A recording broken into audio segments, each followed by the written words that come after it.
Army এখন কি করছে, আর্মিকে ম্যাজিস্ট্রেসি পাওয়ার দেওয়া আছে। তারা পুলিশের কখনো দেখি হেলমেট চেক করতেছে, তারা আমরা জানি আর্মি কি করতে পারে। বিএনপি ক্ষমতা আসার পরে 3 মাস অপারেশন ক্লিন হার্ট পরিচালনা হয়েছিল, তখন আমরা বাচ্চা। ঢাকার রাজধানী থেকে শুরু করে উপজেলা ইউনিয়ন পর্যন্ত প্রত্যেকটা সন্ত্রাসী সোজা হয়ে গিয়েছিল, বড় চুল পর্যন্ত রাখতো না, গাঁজা খাওয়া বন্ধ করে দিছে আর্মির সেই অ্যাকশনের কারণে। এবং বিএনপি নেতা পর্যন্ত সবাই যখন সন্ত্রাসের সাথে জড়িত ছিল তারাও তখন গ্রেপ্তার হয়েছে। সেই ম্যাজিস্ট্রেসি পাওয়ার আজকেও আর্মিকে দেওয়া হয়েছে। বাংলাদেশের তো কেউ জানেই না যে আর্মির ম্যাজিস্ট্রেসি পাওয়ার আছে। আর্মি এখন কি করছে, আর্মিকে ম্যাজিস্ট্রেসি পাওয়ার দেওয়া আছে।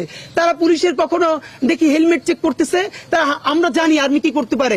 বিএনপি ক্ষমতা আসার পরে 3 মাস অপারেশন ক্লিন হার্ট পরিচালনা হয়েছিল, তখন আমরা বাচ্চা।